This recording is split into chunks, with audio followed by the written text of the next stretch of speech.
All right, clapping in 3, 2. Well, it's Sunday morning! The sun is shining! Sunday here once again! Grab a cup of coffee and open up the front door! You know we're gonna read all about it! All right, clapping in. Oh, that's a little hot. Check. Down a notch. Fucking submarine. Clap in 3, 2, 1. There it is. That was a good fucking clap. Yeah. That, Read all about it. Whoa, Read whoa. all about it. In the same room. for the last time. Sunday papers. Up For the close. last time. Why the last time? This pre-production meeting took 30 minutes. 43. It's like we're a high school podcast trying to figure it out. We had feedback, the camera angles. Yeah, but we figured out the system. It's easy from this point on. I don't know. We'll hear if there's echo like crazy, like many of our podcasts. Yeah. We should be known as the Echo Podcast.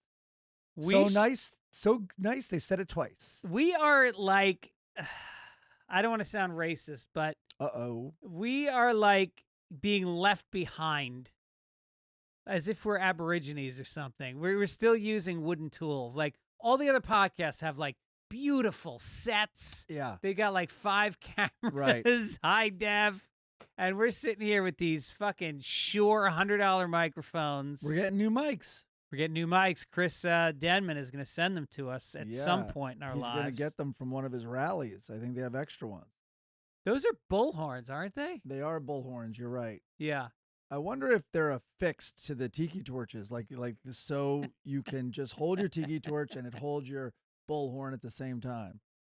Heil microphones, he's But right. we're being left behind in other. I mean, this is what's going on. Too often, I'm made to feel, especially with my kids and everything, like a 90-year-old. Yeah. I think we are ahead of previous generations in feeling like the get off my lawn guys because technology is moving so fast. You know what I mean? In other words, we are so out of it that we're not even out of it. You get out of it, like 40 is the new 60. Like people would say, physically it's the other way. But in terms of being relevant and staying on top of things, we're really way ahead of like where people were. Like even as an example, we're going to get to Alan Arkin at the end. The way that this generation of journalists, by the way, not kids, are saying Little Miss Sunshine actor, and I know he won the Oscar for that, but like it's weird. He's a legendary actor. Yeah. And it's even weird how they're remembering people because they're not remembering things he did more than 50 years ago. No, sometimes I do the New York Times crossword Yeah. puzzle every day, and For I think 30 to years. myself, my kids could answer 1 to 2 questions on the entire puzzle because it requires knowing history, Yeah. different cultures, pop culture, politics, geography, Yeah. like so many things that they just feel. But I mean, but that being said, that's an old mindset because now you can get those answers on your phone. So do you need that knowledge anymore? Oh, I see what you're saying. I thought you meant for the puzzle. Right.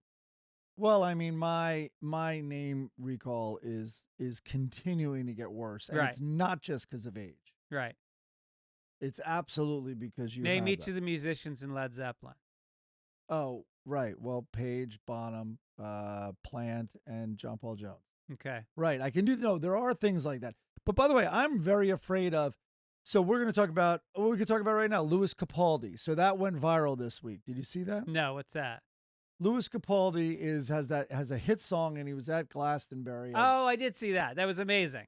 And he has Tourette's, which someone told me he developed it in his 20s, which is terrifying. Because if I get Tourette's, I'll tell you right now, I'm jumping off a building. Because there's no way no one's Tourette's goes well. I really fear the amount of filtering that you and I probably both do. You can't open that hatch. In You're public. worried about saying racist things. Weird you jump to racist. Jews aren't a race. No. I don't know why you jumped. No, but anything. On the drive over here, a guy, I was waiting to make a left for fucking ever because it's Los Angeles, which doesn't have one-way streets. I was waiting forever to get over here. I was already a little late. And waiting to make, and it turns red finally, and a fat fucking white guy in a pickup truck comes through, and the guy in front of me. So you're trying to make a left and you can't because he runs the light. Well, there's one guy in front of me, so the Yeah. pressure's really on. Right. And that guy's, anyway, long boring story, a little shorter, is he goes through, and the guy in front of me honks at him, and my window's open. And he comes by, and he just, with his fucking fat arm, I'm shocked he didn't have like a rebel flag in his rear mirror of the cab.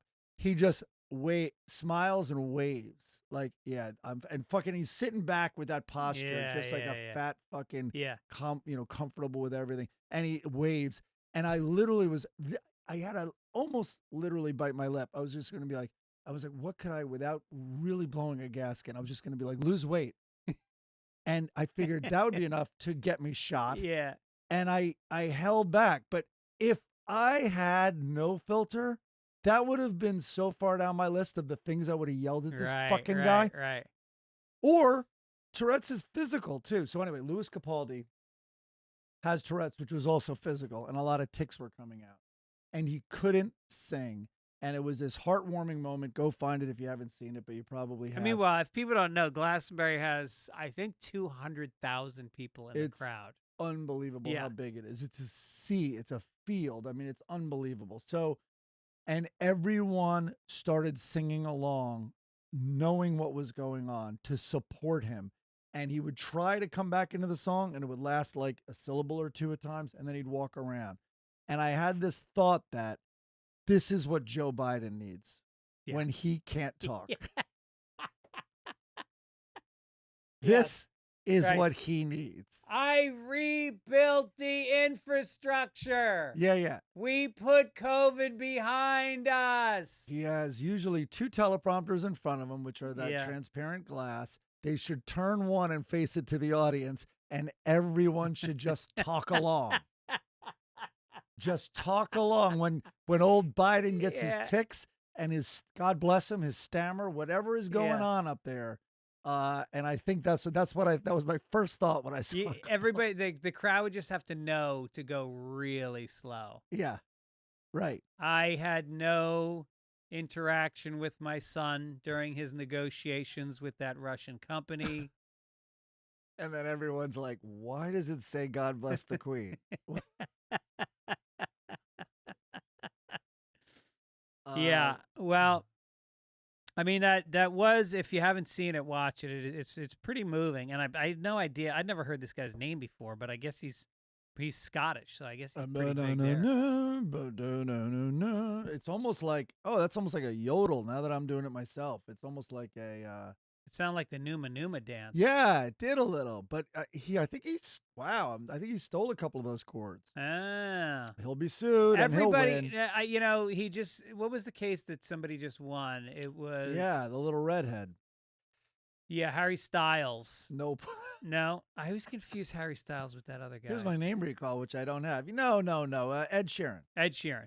So Ed Sheeran, I guess, I read an article about this, and I guess there's X number of chord progressions that work in music or something, and it's just, there's not going to be any of these cases going forward. They have set a precedent that music is like, it's like saying you did a painting with the same colors as this guy. Right. You can't do that.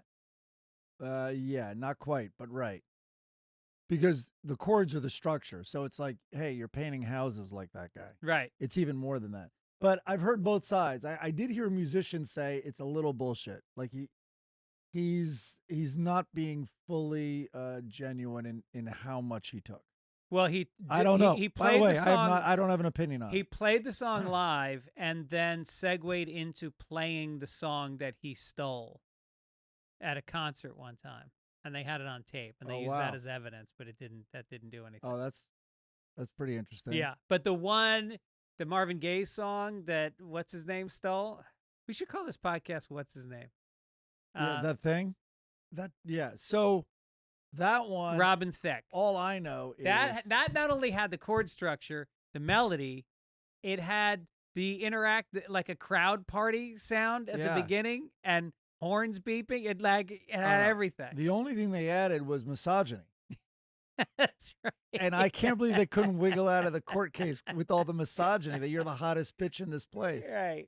But They kept striking female jurors. the this defense. is a good test. What you do is, my kids were at the perfect age when that song came out.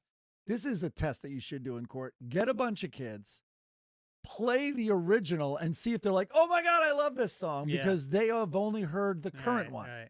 And that's what happened to my kids with that song. Yeah. And then they were like, "Wait, this isn't it." Like, but it took a while for them to say that.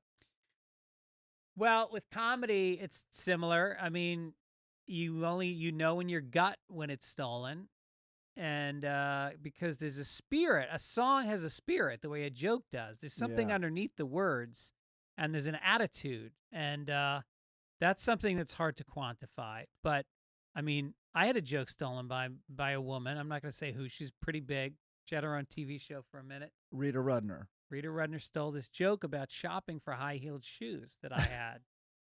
And no, but it's like beat for beat for beat. It's like a 6-part joke, and she hits each part in order. No. It's fucking crazy. And she's like this really respected comedian.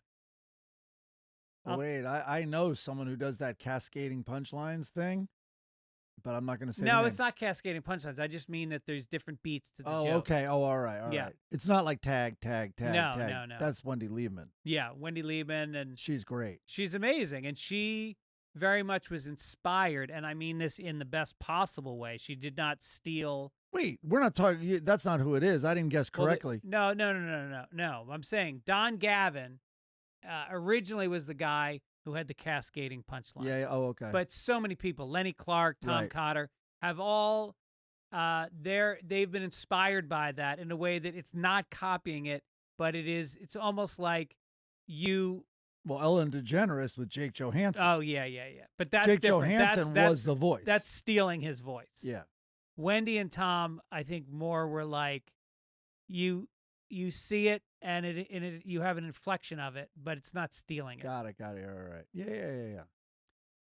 But anyway, well, comedy's tougher because this is what you don't realize, and I think maybe that criticism of Ed Sheeran was this: is it happens constantly. There's a guy, I follow his account. I don't even know the name of it, but he calls it interpolations. If you Google interpolations, Instagram or TikTok, you'll find this guy.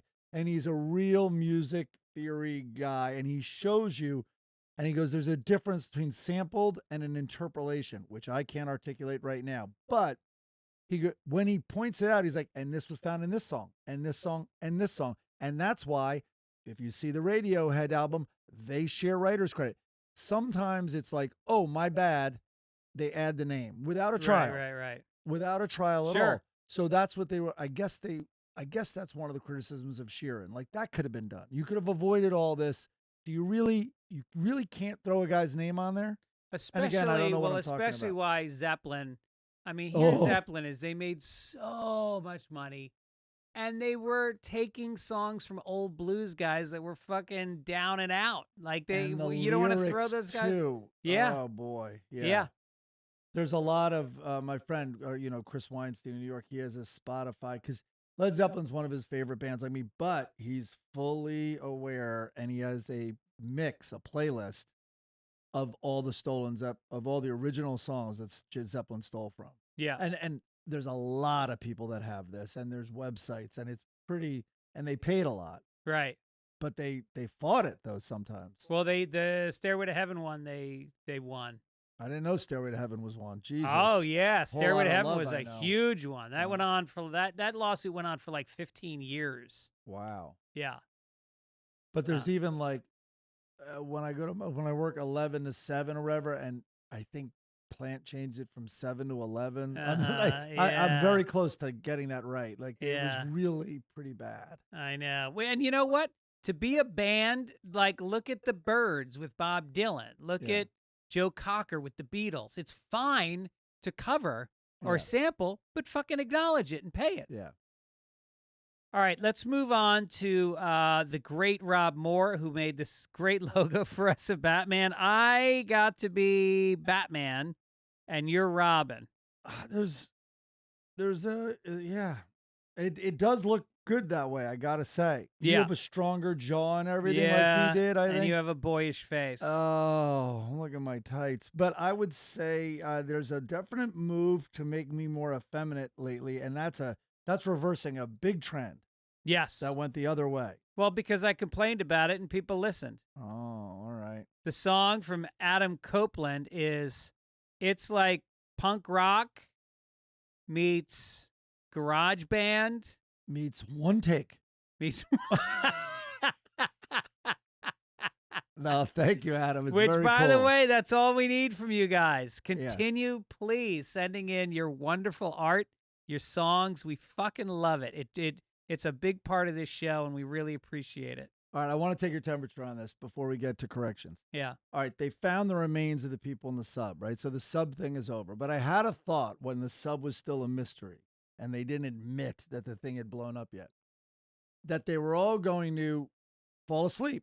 That's what would happen. Yeah. But when you're all around there, it's almost like running out of food. It's like this guy is fucking hyperventilating. Do we got to kill this fucking guy? Yeah. Like, we could buy ourselves another few hours if this guy stopped. Also, it would be one less person breathing, never mind hyperventilating. So I thought about all the scenarios where, like, would you kind of like the Donner Party, would you draw straws to see who you kill to eat his oxygen in a way?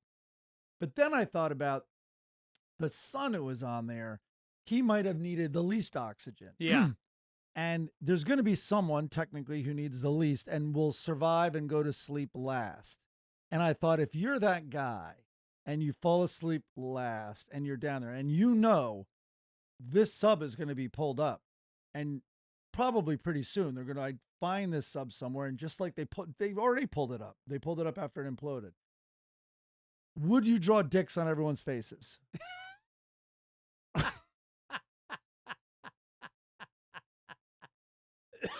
That would be amazing. I put it this way.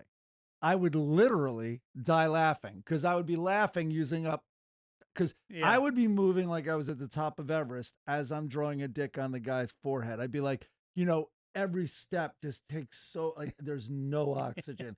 And I would still get the marker out and be drawing the dick on his face and drawing like slut on my dad's cheek or whatever to make me laugh. And Yeah. also, I am just imagining them finding us. And first of all, they'd have to hide that. They would have to, but also, like, do they tell the families? I don't know. I think it's the most hysterical thing. Because there's no one else who did it, because they've all got dicks on their faces and you don't. You can't say, oh, this other guy did it. He's got a dick on his face. Also, they find my phone and I have my dick on that obnoxious billionaire's like forehead, and I'm taking pictures of my dick on like the most juvenile, Yeah. and there'll be no repercussions. Yeah. I'm dying in 3 minutes. And these billionaires, all they think about is their legacy. They're on Yeah. boards of museums, Yeah. and now your final photo, you got a dick on your face. And maybe you try to post it and you're like, you have no reception. Remember, Yeah. you're 10,000 feet underwater. But maybe it auto post once they pull the sub up. I think what you would have to do is, if you realize that air really was running out, Yeah. you'd gotten everybody's face. Right. I think your last effort is to put a dick on your own face. You could do that. I guess that's the mature thing to Yeah. do. Oh shit. Yeah, that's the mature way to go. I get it. And that's why I talk to you. You're the voice of reason. I went on stage last night and I opened with, we're all thinking about it. Let's talk about it. The sub going down, and which kind of like got a laugh because I did it in a kind of misdirection way. Yeah. And then I did this joke. I think I might have said it on here, but about like the worst way to die is trapped in a capsule with no air with billionaires. Oh, Did yeah. I do this? No, And yeah. I'm basically saying, like, because they're all Karens. And if you're with Oh. poor people, at least, like, the rich person's like, what the fuck? I paid 250 grand. Oh. This isn't supposed to happen. And the Oh. poor person would just be like, yeah, Right. bad shit happens. Oh, And they just totally. be chill. Oh, the billionaire is going to be complaining already Yeah, right. before they fucking ran into trouble. Right. I know. Thank God they imploded immediately. The way they died is a fortunate way, I guess. Because, Jesus, if you've seen footage, there was a footage of a train that was one atmosphere, if that was what it is, 1 atmosphere of pressure off, Yeah. the internal pressure versus the external, and it caved in a millisecond. And I guess underwater it was either 300 or 500 something atmosphere difference, Yeah. which means I don't even think the human eye could see how fast it imploded. That's how fast it happened. Yeah. I made almost all of that up, but it is true. It's hundreds more than the 1. And I did see a train tanker implode because of 1 atmosphere. So that is true. Huh. All right, let's get some corrections. Susan Carlson said regarding the microphones and the operation you two are running, it's slipshod, not slapshot. Just saying. That's good. I mean, how is it that you and I, who work at a fairly high level in the entertainment industry, you know, we've got real credits. We've been associated with, you know, shows that shoot $1.5 million an episode. We are in a union for writers. Yes, and somehow we are like our gang. We're like Spanky and fucking Alfalfa doing a podcast. Our metaphor game is slipshod. That's what we just learned. Tell Mike that the first attributed work of science fiction, we were talking about Frankenstein, Mary Shelley. Yeah. Is from Lucian of Samosata, 2nd century A.D. Mark Russell wrote in. He's apparently getting his doctorate in like Samosotan fucking literature. Yeah. Well, I mean, the Bible is science fiction, isn't it? Yeah, that was 200 years earlier. Yeah. Guy, all of a sudden they move a rock so he can go up and join daddy in the air. Yeah. I was thinking I wrote this joke last night. I was in bed with Erin and I was kidding around with her. But here's the joke. I think my son is the second coming of Jesus Christ because I didn't have sex with her for a year before the baby was born, and he's black. That's a solid one. That's really good. I think I can build on it. Who are the 3 wise men that would show up? One of them was black. Well, they're showing up at the delivery, though, aren't they? Exactly. Yeah. Mark Russell said, leading into last week's correction section, you referenced the 1967 Jefferson Starship poster as that week's logo design. Surely you meant Jefferson Airplane. The Starship adaptation was later on. Either way, good effort. You know, I used to think that the Starship sucked and the Airplane was great. Starship had some great fucking songs. Really? They had some shit songs. I think I might be writing a correction next week. If Only You Believe in Miracles, that's a beautiful song. So would I. That's the Starship. Yes. That sounds like America or Bread or one of those soft bands. You don't like that song? No, it's good, but I don't think that's Starship. I think it is. Do you want to check on that, Denman? If Only You Believe in Miracles?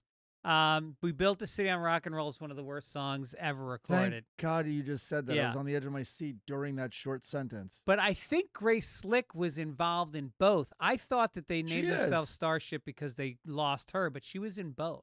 Yeah. No, we built the city she's in. Okay. Fucking terrible. Joe says, big fan, really love. He's writing Jefferson Starship Miracles. Yep. Wow. Big fan. Really love the show. Thanks so much. That said, there's no way to make algebra fun. Correction. You're a moron. Apparently, Joe is an algebra teacher. I actually fucking loved algebra. Of all the maths I studied, I found algebra to be very satisfying because it wasn't a lot of formulas. It was like there was hard answers and there was logic. It was like doing a crossword puzzle. Okay, for the very similar reason, I remember my strength was geometry, but not most of it, but proofs. Yeah. And I think it's like why I kind of like to argue now if I feel I have the goods. In other words, if I can make an argument, if the evidence is there, I'm going to find it and put it in a linear way to basically solve it. You know what I mean? And ignore other data in order to do that. That's your gift. That's my gift. I don't know about that, but I do know, I think I might have told this years ago on the podcast, but went to Hackley with your sister and your brother for a short while, but I was only there 2 years. But Kicked out. Hackley, and I think I've told this, Barr, the Justice Barr, his dad, who was also, I believe, very much in the Washington circles in intelligence, became the headmaster of Hackley. Did you know that? You mean Attorney General Barr's father? Yes. So Stephen Barr, right, is Attorney General. So Okay. it's Donald not or Stephen. Ronald. Oh, then maybe Stephen's the dad. Actually, if you could look this up, Chris, as well, fact check us on the fly. Anyway, he was this old curmudgeon-y like guy, but he, because of all his Washington ties, he got these genius Russians and gave them jobs at Hackley. And I mean, Really? genius like you would make an over-the-top sitcom, like messed up hair, crazy fingernails, dirty body odor, and they would hold a pencil like it was like some weird instrument, but they were geniuses. Yeah. They might have been physicists, who knows? Wow. But anyway, and I had a dumb geometry teacher, and the dumb geometry teacher goes, we couldn't solve this proof. And he goes, I couldn't solve it either. And he goes, how about, he goes, I think it's wrong. I'm going to write the textbook. And I'm like, it's not wrong if it's in the textbook, right? So he goes, and I think I said that. And he goes, well, if anyone can solve it, you can teach class tomorrow. I went right up to the 3rd floor and found one of those smelly fucking bastards. And I go, what do you think of this? And he grabbed the pencil, and it was literally, you remember when E.T. like grabbed like Reese's Pieces for the first time? This guy like grabbed, and it was like on the page, and was like, this solved it in 2 minutes. He was like, it's because of this. No, that was tricky. Like that was tricky. The 40 seconds he saw it, right? And so I went in, and the guy let me, we had class outside that day. No. Yes, we did. Yes, we did. What was your lesson plan? Oh, just that. No, it was, I wanted to admit to the class what I did. But the only reason he believed me was I was really good at proofs. Uh-huh. And I think I told him I stayed up all night, like trying to work that one See out. where you got thrown out of that school and a couple others. Yeah. How many high schools were you thrown out of? I own a grammar school. It's not a high school. Okay. So 3? No, 2 without that one. All right. This is from, this is kind of a long one. Do we want to read this? No. Why? Oh, What it's is about it? tipping. Oh, Big fan of the show. In last week's episode, Mike was open about his tipping philosophy. I'd like to address that because boy. it's time for him to learn Oh. to treat servers fairly. oh, interesting. Like many others in the service industry, I make a living as a server. It's not a summer gig or a side job. I've got a mortgage and kids. Got it. I've worked my way up from fast food to fine dining. I've always thought about that. You know, a waiter in a fine dining restaurant, you know how much fucking money they make? Oh. I mean, the average bill is $400. They're getting $80 a table. They're probably doing 2 seatings of 4 tables each. So that's 6. Right, and they don't pool. Well, they pool a little because they have to tip the other workers, right, that aren't on the Right. front line. So I have not read this letter. He might make a good argument about how much time he spends in fine dining on people. Yeah. So and you don't have as many tables because the quality of service and Right. attention is higher. But go ahead, let's read it. So anyway, I But even by the worked way, at a I comedy always, club. 20% is the norm for me, but those were New Yorkers, not the rest of the country, for a long time. New Yeah. Yorkers were the only ones tipping 20%, Yes. generally speaking. Yes. A server who does their job well expects a 20% tip. Also, servers tip out the bartender Yep, and see? food runners. Yep. Mike asked, are you really supposed to tip $120 on a $600 wine? Yes. If you can afford a $600 bottle Oh, of wine, you interesting. can afford the tip you are expected to pay. And I can't, so he might have a point. If you can't afford it, don't buy it. Greg said the real rule is 18% tip, but not on alcohol or tax. And that is completely false. No, it's not. That has been the rule. Again, he goes, and the New York formula, what the fuck does that even mean? Don't you guys live in West LA? Good point. Well, yeah. So anyway, also a $1 tip per drink. Dude, it's not 1996 anymore. Yeah, I took issue with you giving $1 for a drink. Who? Yo, maybe a Dickie draft From beer at a Famous dive Rosie's bar. Bagels agreed with me last night. No, I'm talking about you get a beer. Yeah. and Dickie brought this up last night, but if you ask for like a Manhattan, which he likes, he knows that's work and attention and all, and there's a little bit of artistry to it, So that's general- 20%. generous use of the term. Yeah, I guess. Or let's say it's, $2 if it's a $15 drink or something like that. Yeah. Which is $3 would be 20%. But I know, like, and I don't order these types of drinks, but I know if you order like an old fashioned, you almost have to apologize as you order it because it's like, sorry, like Right. that guy's going to spend some time on that. So Yeah. you would definitely tip for more than that.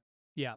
There's also, they got to prep the bar, the garnishing. You got to. Whatever. All right. If I go up and I get 3 beers, I'm sorry. I'm not tipping 20% of that. $3. Well, here's Maybe it is 20%. No, here's it's a not. bar. Here's a bar people should go to. $3 in for one Pottstown, order. Pennsylvania. Soul Joel's, Pottstown, PA, July 21st. I think I was making fun of the name Soul Joel's, but then I found out like they've had a crazy lineup of comics that have played there, like Sam Morril and Attell. All these guys go through there, so I think it should be great. Point Pleasant, Very cool. Point Pleasant, New Jersey, Uncle Vinny's, July 22nd and 23rd. I heard Jim Florentine has played there. Uncle Joey Diaz has played there. So that should be fun also. Hey, Mike, do you get stressed out when you're buying tickets for events? Guess what I was just on right now? I want to What? quiz you. All right. I'm on an app called Game Time. Okay. All right. Okay. Monday, Taylor Swift is playing SoFi. Sold out for months. All right. Tomorrow, Fallout Boy is playing BMO Stadium. All right. What do you think the difference on this app, which gets low prices? What do you think the difference in one ticket cost is? I'm going to say there's a $700 difference. Well, Taylor Swift is $764. I nailed it. And Fallout Boy is $9. Yeah. You're I was unbelievably dead on. close. Dead on. Yeah. All right. I can't believe you can even get a ticket for Taylor Swift. I thought it's been sold out forever. I am shocked. That is a testament. I am to shocked she's on here because it is the hardest ticket. in the testament to Game Time, because I think what happens is tickets get released late. Sometimes they hold on to tickets and then they release them, and you're going to find those on Game Time. You're Ed also going to Sheeran is $63, but you also have to pay the musicians he ripped off. It's a little right. Yeah, it's hard to keep track. There's killer deals. It's easy because you can see the view from your seat. You can look around virtually from the app. Is amazing. Couple taps, your tickets are in the app. You don't have to transfer. You don't have to print. If you want to go to football, basketball, baseball, concerts, comedy, theater, it's all there, and it knows your area. It knows what's around. If you find a ticket in the same row and section for that show, they will give you 110% of the difference for what you paid for your ticket. And again, you can wait to the last minute, so you don't have to stress out. Just relax, get your high on before, and go to the show. Bad news for Los Angeles Sparks fans. Oh boy, It's gone up from $1 to $2 a ticket. So you are paying 100% more if you want to go see basketball at that high level. but the good news is, if you can find a ticket in that section and row, Game Time will give you 10 cents. That's it. Snag the tickets without the stress with Game Time. Download Game Time app, create an account, and use code PAPERS for $20 off your first purchase. Terms apply. Again, create an account and redeem code PAPERS for $20 off. Download Game Time today. Last minute tickets, lowest price, guaranteed. Did you listen to my Father's Not Day yet, podcast and I about want my to. dad? Where did I read a comment? Oh, someone DM'd me on Instagram and told me how sweet it was. Really? Yes. So I'm going to listen. I don't think I've ever gotten as much response to a podcast as I have on this one. Really? Yeah. Well, I cried. No. I cried. Did you? A little bit, just once. How should I listen to that? Because that'll make me awkward. Yeah. But I'm going to listen to it. I obviously would have brought it up. Are you kidding me? I covered a lot of ground. Must have been incredibly therapeutic. It really was, and because I went through 100 hours of his old recordings of his radio shows, and I pulled out some clips. And just sitting with him in my ears was very intense. It brought back a lot because, there's a lot in somebody's voice. Oh, there's so many emotions, and I could hear love, I could hear joy, I could hear pain, I could hear anger. It was all in there, and he would get into these arguments with Mayor Koch, who called in every morning. And I felt like, it made me really stressed out to hear him yelling at somebody. Wow. Yeah, but he didn't hit Mayor Koch. That's the difference. Okay, let's move on. Front page. No, that is visceral. Oh, there's the paper that I see on the Zoom. There it is. That soft, wilted thing. Extra! Extra! Read all about it! Extra! All right. TV meteorologist quits after receiving threats and harassment over climate change coverage. Chris Gloninger spent the last 18 years breaking down Iowa's latest local weather news. His departure comes months after receiving a series of harassing emails from a viewer who disagreed with one thing he did on air. He explained how weather was linked to the climate crisis. He also received other negative feedback via private messages and social media, which has become a common experience for weather and climate communicators. So I didn't realize this, but it is a case in many cities, mostly in the South, where they can't take it anymore. Yeah. They are feeling incredibly stressed. They get death threats if they link the wacky weather to climate change. Yeah. And it's amazing that, all right, if you live in the Deep South, your children can't be exposed to any talk about that slavery was bad, that there was redlining so black people couldn't buy apartments in the 1950s. Like anything that would make them uncomfortable is muted. It's deleted. It's sometimes, and I'm not trying to be snarky, it is sometimes very confusing which side has the snowflakes. Yeah. The left definitely does, but Right. a lot of people on the left aren't convinced that someone's going to break in their house every night and have to arm themselves, like heavily arm themselves. Right. And also afraid of books, so afraid of all the trans people. Yeah. All of them. Yeah. How many are all there? 7 of them in the country. Yeah. And what they'll do, and the indoctrination and the grooming that's going on. Yeah. Yeah. Well, I think at the heart of it is that did get snarky. Go ahead.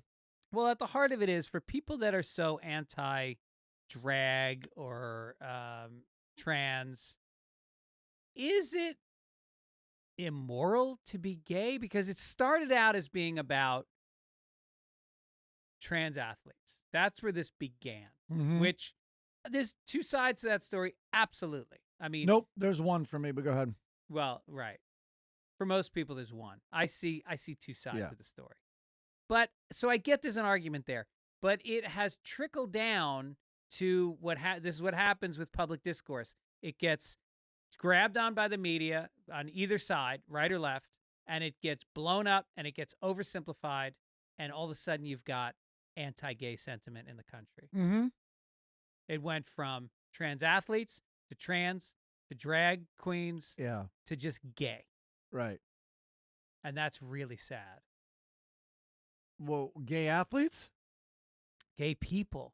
Yeah, they're bad. But gay athletes are cool. They're awesome. Yeah, they're awesome. I mean, male figure skating is fucking impressive. dude, fucking Luganis and shit. Yeah. Are you kidding me? Yeah. He was doing figure skating above unfrozen ice. Yeah. That's what that fucker was doing. So I heard the traffic lady is also being stalked by a guy in an 82 Ford Focus after his car was outed as the disabled vehicle in the carpool lane last week. I think you had to re-rack people that you're doing a joke on the local news. The traffic lady. Is this radio all of a sudden? What, they don't have traffic on the news anymore? I always thought that was a weird don't think concept. so. You're sitting at home Yeah. watching TV and they're telling you about which roads are so. I mean, Yeah. unless you're watching TV in your car, how is this helping No, they would bring anybody? up maps and show you all the red lines, Yeah. before we had phones and stuff. Yeah, Yeah. absolutely they would. So you'd call home and say, what are they saying on the TV about where I should go? You couldn't. There was no phone. There was no phone. What am I saying? It was even worse than you're saying. But imagine this guy's newscast when he's getting death threats like, okay, some wacky weather again. Who could have predicted this again? And then it's like, new rule. I'm no longer going to do my job, which is forecasts, because we all sort of know the real forecast. So let's just go one day at a time and all continually be surprised by the uptick in tornadoes and the encroaching sea levels, okay? Yeah. Every day we're going to be surprised. Right. Until the big surprise happens. Please don't kill my family. Yeah. The financial reporter had his tires slashed after he reported that Bitcoin lost 40% of its value this year. Exactly. This is the Supreme Court on Thursday. Everybody knows this story. Set new limits on affirmative action program cases involving public and private colleges. That they can they continue to use race as one factor among many in student admissions. The court held in an opinion for the conservative majority that Harvard and UNC admission programs violate the Equal Protection Clause of the 14th Amendment. The Students for Fair Admissions, a conservative group, sued Harvard University and UNC over their race-conscious admissions programs, alleging intentional discrimination toward Asian American applicants. This undercuts more than 40 years of legal precedent, and it's a blow to schools that say race-conscious admissions programs are vital to building a diverse student body. Well, looks like UCLA is going to look even more like Tokyo State. Just going to say it. Meanwhile, this is obviously a complicated issue. We're going to, we'll do jokes, but I don't know all the fine print. I don't know what universities it affects. Is it all of them? I don't know why another ruling, they can tell a website designer in Denver that because she's private, she can refuse same-sex, that was based on sex, but like Harvard's private. Can't they create, to an extent, a world if it's proven, which it is, no one's arguing they were actually trying to diversify because of the benefits of a diverse campus. If it's genuinely that, I don't know. It's over my pay grade. I think that the day Harvard ends, what do you call it when your father went, so now you get to go? Legacies. Yeah. The day they stop allowing Biff and Ashley in because their father and grandpappy went to Harvard, then it'll be an even playing field. The day they stop, Randall Van Cleet for coming to school as on a squash scholarship. Randall Van Cleet. Randall gets in because he can play hockey. Yeah. A hockey player gets in above, an Asian kid. Right. Definitely above an Asian hockey player, I'll tell you that. Oh, yeah. I can't name one. Either can I. They're out there, but I can't name it. Listen to this. I looked up some statistics, and I'm sure they're close. I mean, I think they say they're absolutely facts, but even if they're not, they're close. UC San Diego, 50% of the undergrads are Asian. Jesus, really? Do you, Chris probably knows off the top of his head. How many are Asians 6% of the population in America? Like, I think it's low, something like that. I think black people are about 13% of the population. Yeah. And Asians are probably about 6%. Although I think that's growing. We should ask an Asian these questions. We're getting into heavy numbers here. But at UCLA and UC Berkeley, the percentage of Asian undergrads is respectively 40% and 42%. In contrast, whites represent 23% of the student body at UCSD. No shit. You would have thought, if you told me that whites represented 23% at San Diego, I'd be like, well, yeah, that's because Hispanics probably are a dominating number. No, 13%. How many blacks are at UCSD? 1%. That's crazy. So here's my point about all of this is, what's the spirit of the law, and do you support the idea that there's something wrong with 1% of any population in this country being black? And what is your solution? What's the alternate solution to this? Because this is a problem and it needs to be addressed. Is affirmative action the perfect solution? No. Are unions the perfect solutions? No. But what's the other option?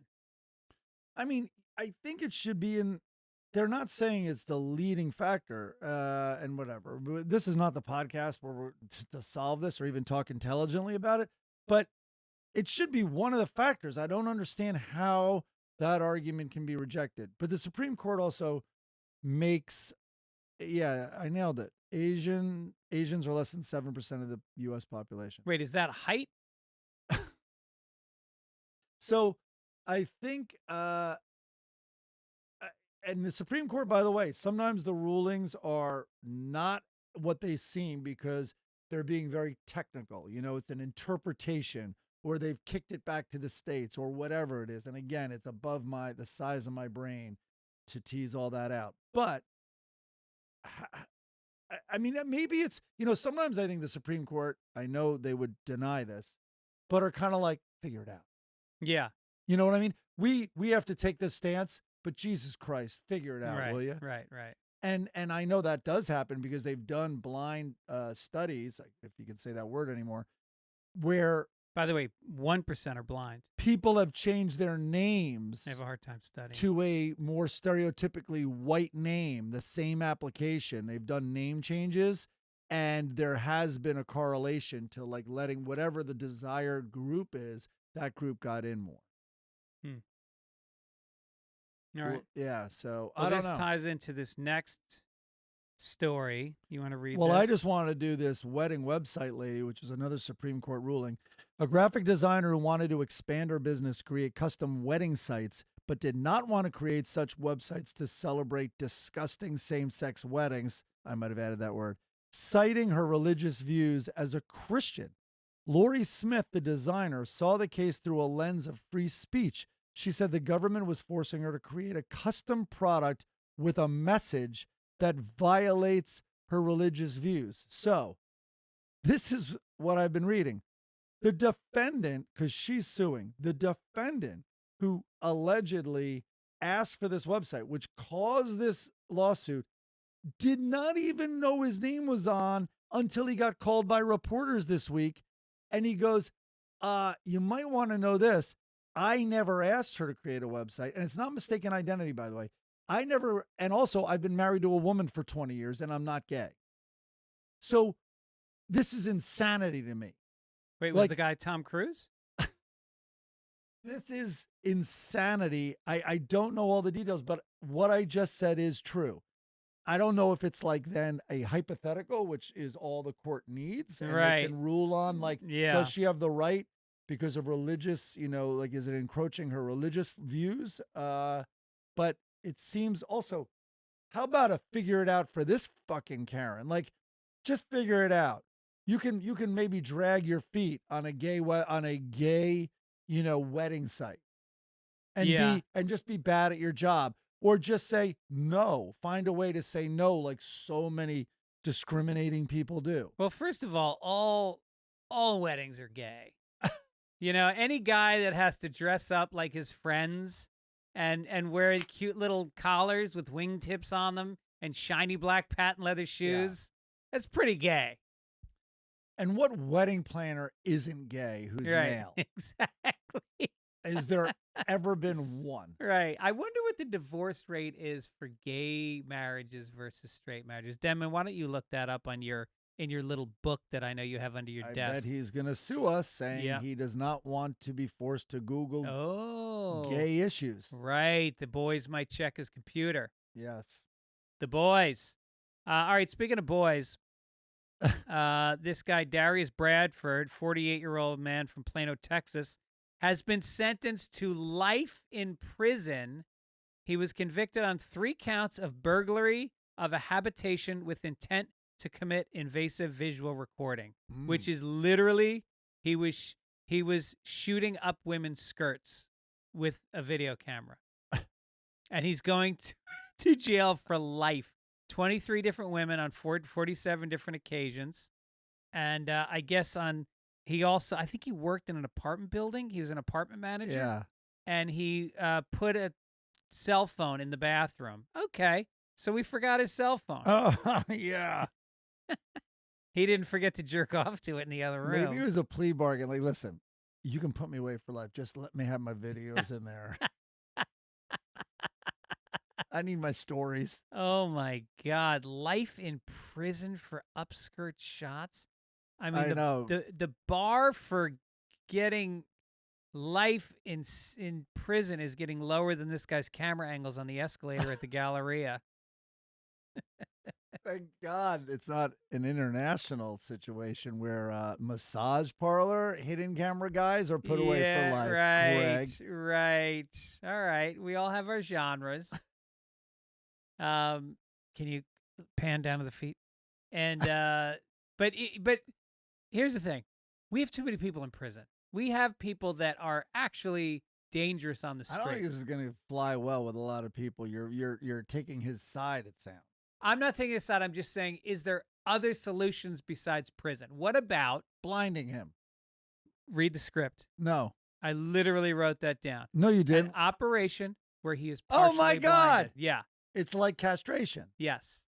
Sorry about that. I did not mean to step on that. What about that?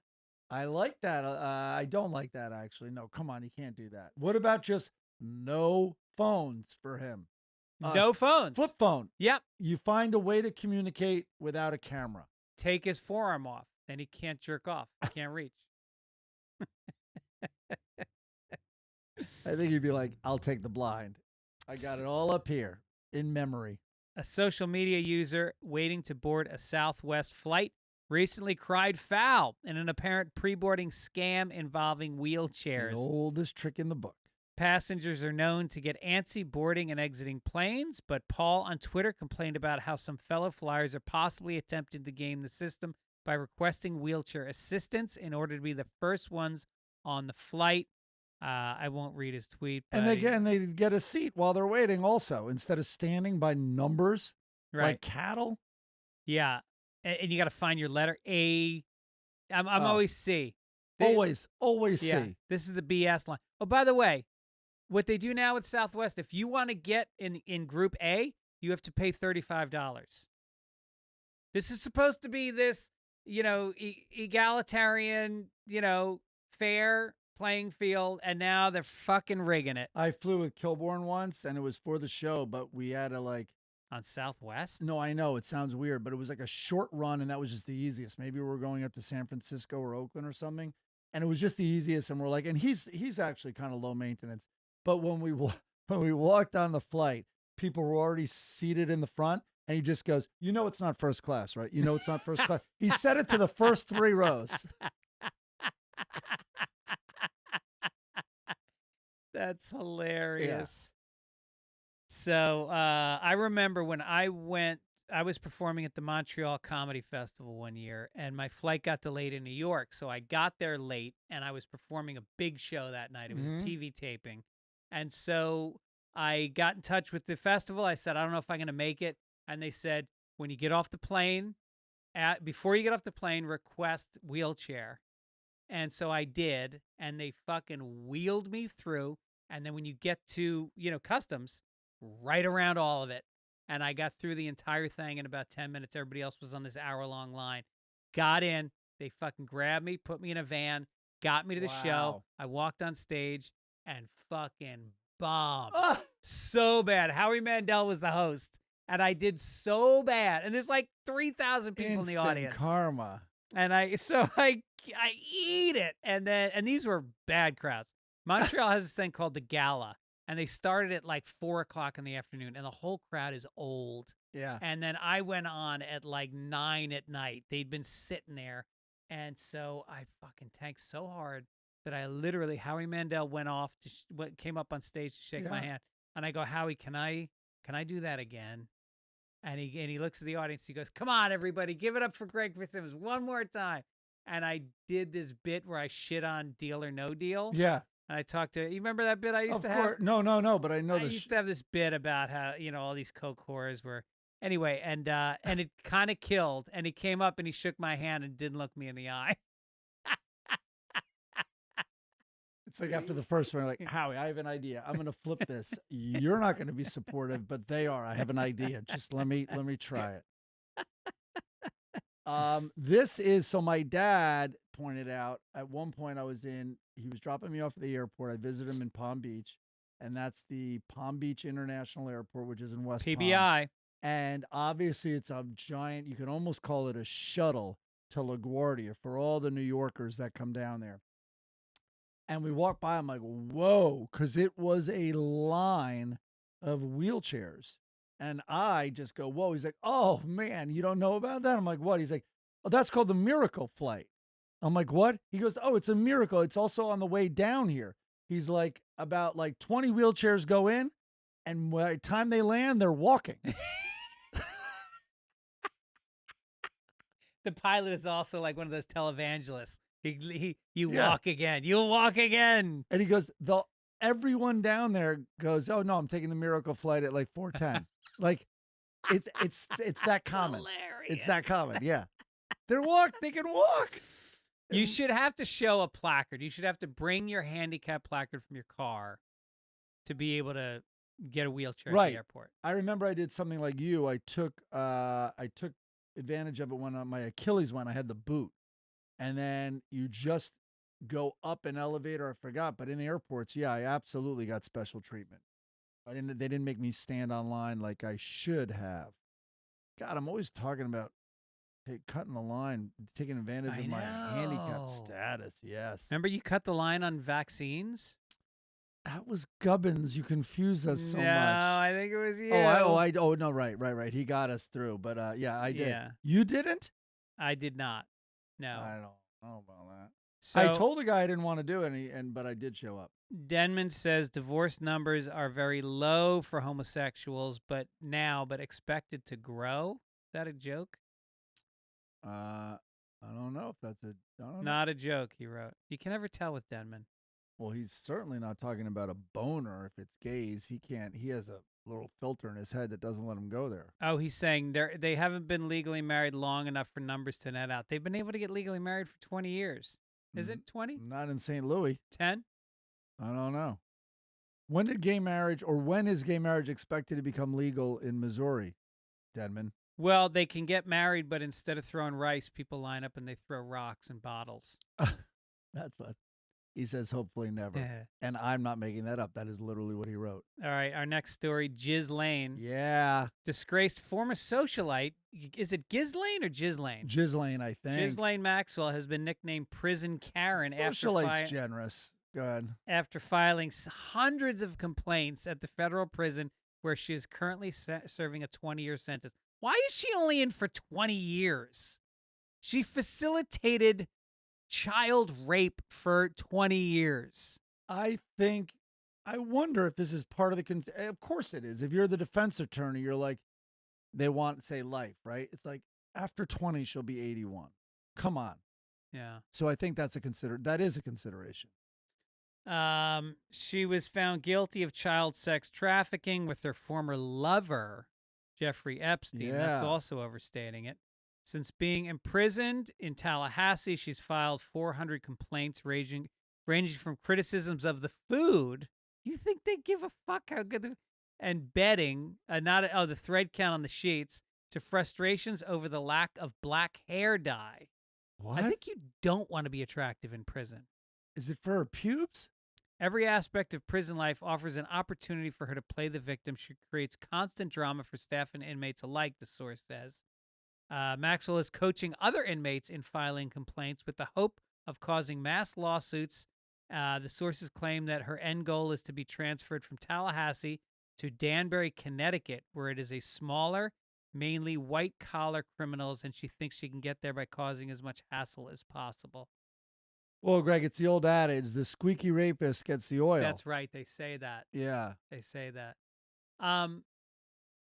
Yeah, and she's coaching young female inmates. Should she be coaching young women at all in anything?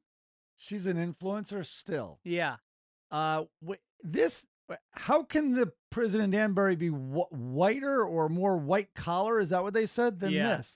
this, what happened to, like, not giving a shit about a prisoner complaining about anything? You're right. I can't believe the food's bad. It's like, food's bad. Why don't you think about it in solitary? Yeah. Right. Or just you get smashed by a guard. No, and I cut out some of the article, but they gave her a job in the prison library so she could do research on her case. That's how she spends her 8 hours a day working. She should be scrubbing fucking pots. Yeah. I think she should be like all the working out. I've said this before. This will not go over well. They should have life cycles. You want to lift weights, you also have to do some time on a life cycle, which is going to generate electricity for the public prison or the town. To power the prison with bicycles. Yes. With I like human that. with human exertion. I like that. That's like, Alcatraz. This is absolutely true. I took the tour in San Yeah. Francisco. Do you know who built the prison? No. The prisoners. Oh, wow. They fucking dropped off a couple hundred prisoners. They lived in tents. And every day they got up and they fucking laid bricks and they built the prison. And when they were done, they got inside. And some of them then got out by scraping the fucking cement. That they had left. Yes. Loose. Yeah. They watered down the cement a little bit. Exactly. Yeah. What are you building? What are you building over there, Sullivan? Hot tub, sir. Prison hot tub.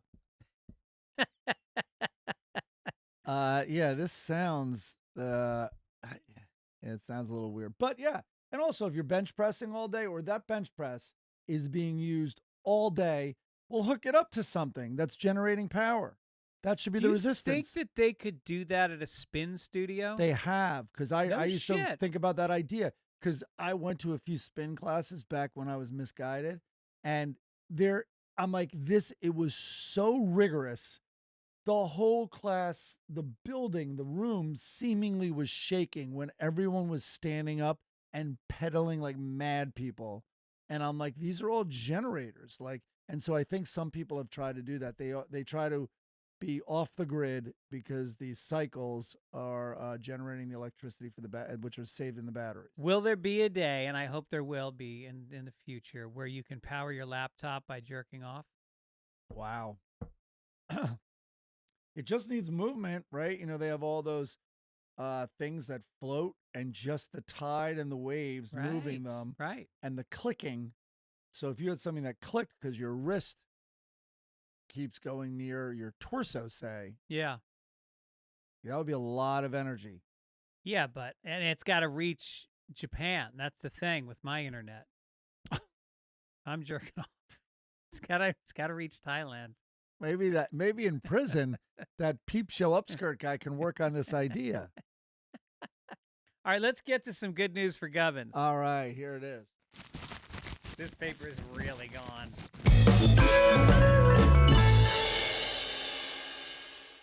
Okay, so I'm playing golf with Gibbons this week. Golf, by the way, terrible sport. Anyway, I'm playing golf with him, and he's like, "Did you drive here?" Because he can walk to the golf course. And I'm like, yeah. He's like, "Oh, do you mind if I get a ride home? I have diarrhea."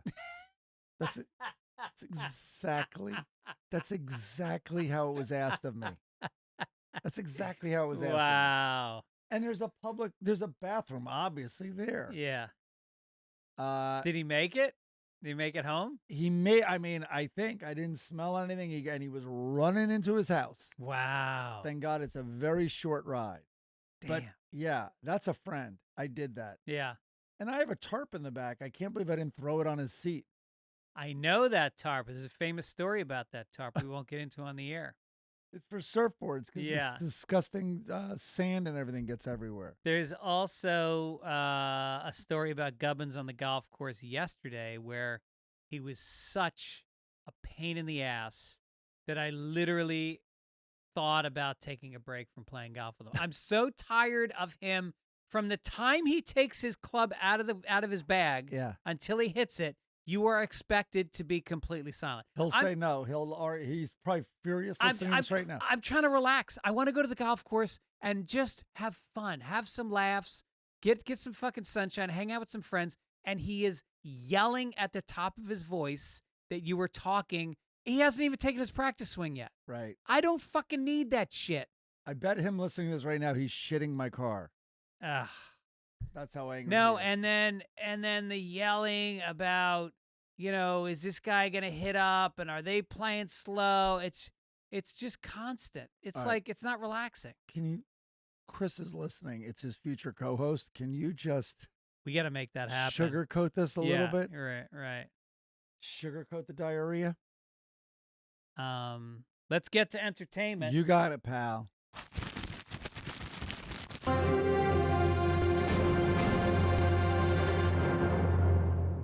Have you seen any of the new Black I haven't Mirrors? seen any of it, but people are talking. Black Mirror was the biggest thing to hit TV. It was during the beginning of the pandemic.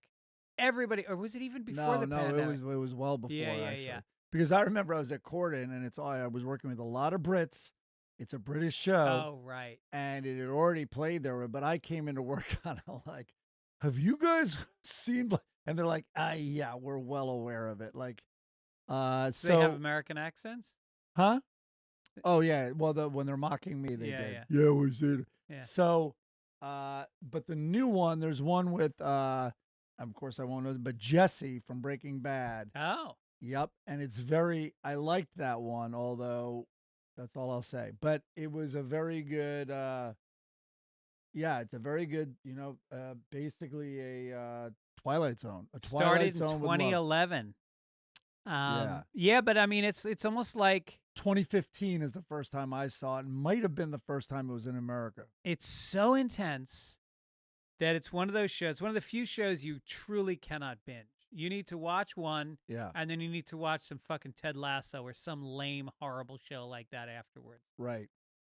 There's 3 good ones so far that I've seen, and then I went on rankings, and I happened to see the 3 that are ranked highest of, I think there's 6. And Of all seasons? no, just this season. Oh. And it's the one with him and oh god, see, you know what it is? It's panic. I know I'm bad at names, so then I panic.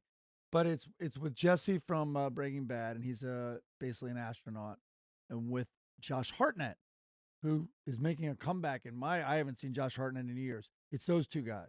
And then actually the female kind of lead. There's one in Scotland, which I thought was a good ride and a good show. And then the first one is with Salma Hayek. Really? And also, and I'm forgetting her Love name. Salma Hayek. The actress from Schitt's Creek, the sister, is the lead She's in amazing. it. Yeah. So that's the first one they put up. Wow. Probably because the star power. And those 3 I've enjoyed a lot. Okay, I'm gonna start watching. I just finished Jury Duty. Have you seen that yet? I haven't finished it. Oh my god, it's look, the first episode. I don't. It's not a love- new concept, but it's Right. apparently well done. No, Jimmy Kimmel did a thing. Oh, the movie, years ago where they Windy City Heat. Yeah. Yeah, Windy City Heat, where they shot an entire movie, and there was only one guy who didn't know what was going on, Right. and then There was a Bachelor with the guy who did not know. right. So if you haven't seen, I'm not gonna blow Jury Duty because you should watch it. But the sad thing is, Kirk Fox, who's a good friend, who's going to be on the podcast next week, is in it, and he is just a great fucking actor, and he's perfect for this show. And then he's not in it a lot. He doesn't get a lot of FaceTime, and then I heard it's because somebody kind of blew his cover. Yes. Oh, I just called him up. I know who you're talking about, and he's in it. Yeah, and they had to move him away from him Yes. because the guy in it, the Mark in it, said he I think enjoyed a show that guy was in. Oh, okay. I think that's what it was. Is that what it was? Yeah. He was in Parks and Rec, and he's on that show about. But there's also a great the comedian reservation. that we did a show with for maybe the school fundraiser. But isn't there an old stand-up in the show? Let me look at the cast. But anyway, and there's I don't also think the so. guy. There's also a guy from that Netflix murder mockumentary, but it was all dicks on cars. Uh-huh. And he's the guy with the chair Ah. device. He's The great. Chance. Chair He's great. Pants. Yeah. All right, I don't want to blow up for anybody. Also, shout out to Righteous Gemstones, which is just as strong as it's ever been. So fucking funny. Why does it say Love and Death here? I'm watching Love and Death. Woody Allen's Love and Death? No, I know, right? No, it's an Elizabeth Olsen, who is quite, I think, I haven't watched all of it yet, attractive in this. Utterly charming. Utterly charming. She plays, I mean, it might as well be a 50s housewife, but she plays a 1980 housewife, and she does it very well. You know who her sisters are, right? Yeah, of course, the twins. Yeah. Yeah. It's so funny because their career, I don't know that they want a career. I think the twins they're into like fashion and perfume and stuff. I don't know if they want a showbiz career, but certainly their sister is doing way better than they are right now. And So far, I think she's excellent in it. it's kind of like Marky Mark with the By the way, I did not know what happened. I'm watching with Sophie, and very surprised. yeah. And then when something happens, I don't want to spoil this for people. It kind of could go either way, and I didn't know which way it would go. Yeah. When there was a struggle. It's kind of like Marky Mark with was it Backstreet Boys? Is that who his brothers were in? Donnie Wahlberg. Yeah. He wasn't in Backstreet Boys, and then he became the big Was it sensation. Backstreet Boys? I think so. New Kids on the Block. New Kids on the Block. Yeah. Yeah, he wasn't in it, and now he's bigger than any of those guys are. Yeah. And it's also like Michael Jackson, who wasn't originally part of the Jackson 5. Was it Jackson 4? Somebody fact check that one for me. No, I'm sure before he was born, the father was pimping out the brothers somewhere, and also Janet. How about Janet? Yeah. Janet got bigger than everyone but Michael. How about Janet's touring now, I think. Hey, we got Neil Young tickets, my man. I know it's JoJo's birthday. I would be there, July 10th. You're not right? going? I can't. I got JoJo's birthday. She wouldn't want to come? She doesn't like Neil Young. I mean, I Oh, think boy. she likes him, but she doesn't want to spend her birthday with a At the bunch of- Greek. I know. And yeah, you're a new fan of Jason Isbell. He's coming to town. Oh, really? He's here this month. He is in an episode of Righteous Gemstones. No, that's his counterpart. I say counterpart. Sturgill Simpson. Oh. He's a harder rocker. You want to read Sturgill. this Madonna story? Madonna, almost Magana. That's my headline. We decided this week, and we didn't consciously talk about it. We're going to start putting funny titles on. We're We've going to New York discussed Post it it up. before, but I think we should. Yeah. The 64-year-old was found unconscious in New York Saturday and rushed to the ICU, where she was reportedly intubated Oof. overnight. She's famously been intubated a lot. On Wednesday, her manager, Gaio Siri, announced that she was suffering from a serious bacterial infection, not her first, and needed time to recover, so was postponing her tour due to begin in Vancouver July 15th. And from what I heard, when she got to the ICU, they saw her face and they immediately cut her open, assuming this creature had eaten Madonna. And that she was coming out from the inside of the Well, creature. they were like, it's Yeah. like in a python, Yeah. or whatever it is, some alien, like, because Yeah. it kind of resembled her, but not totally. Right. Well, there's no doubt who she caught it, because she's been with a lot of skeevy Yeah. guys. It was Rodman. She got this from Rodman. He has 37 tattoos, 19 piercings. He's had 12,000 one-night stands. And a bacteria from him would laugh at penicillin. They looked at the bacteria through a microscope, and it had on a Bulls jersey and a nose ring. His little mitochondria ever had a wig on, a big hot red wig. You don't get rid of a Dennis Rodman bacteria. That rebounds on you. It's so easy to slut shame her, but God bless her. There was a period in New York where before Derek Jeter, she was like Derek Jeter. Yeah. She would have men up to her apartment. I remember when what's his name Messier came to the Rangers. She's fucking Messier. Really? Oh yeah, for sure. No, I looked at her list of guys, and it's pretty. I mean, we forget she was married to Sean Penn. Yeah. Oh, and also married to the British director Guy Ritchie. Yeah. Which is weird that Guy Osseri is her manager. Yeah. She's been with a lot of guys. Hey A now. lot of guys. But no, she was just sexually just killing it. And it's, of course, our society slut shames her, but Jeter's a fucking hero.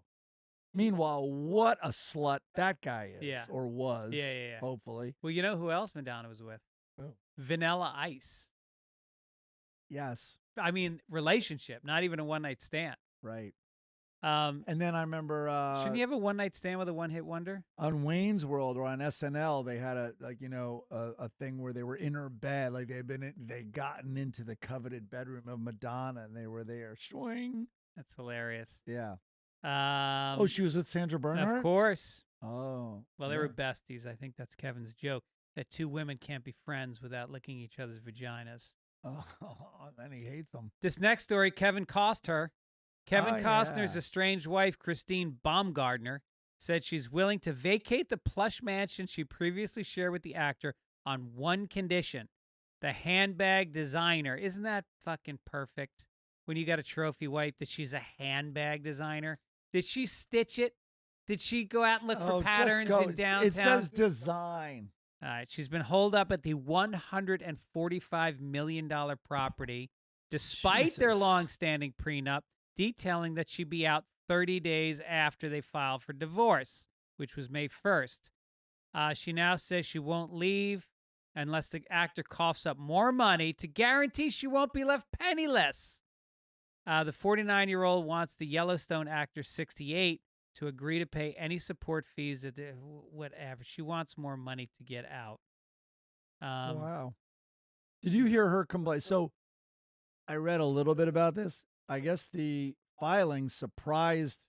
They were not doing this celebrity thing, which is a joint release that we love each other. We're going to be better. Where the kids are going to, that's please give us our privacy, all that. This surprised him when she filed, apparently, and not his idea. And I'm assuming the house was his before they met, if he could have that in the clause that she has to vacate that property. But her complaint, because her lawyers said, I think she deserves this, or she deserves to stay for what he did to her, and insinuated all this stuff like he had violated the marriage and he had cheated. Then when pressed, and then he defended himself, when pressed, her biggest complaint was that he works too much. I love it. Go to fucking hell. You can't get the $145 million property if your complaint is he's working too much. Right. Can't have it both ways. Jesus. Yeah. More like divorces with wolves. What? She can stay in the house, but Waterworld has to play on every TV in the house nonstop. That'll get her out. Let's That'll get her out in a second. Let's get to Florida. Make She- America Florida. She asked too much is her Native American name.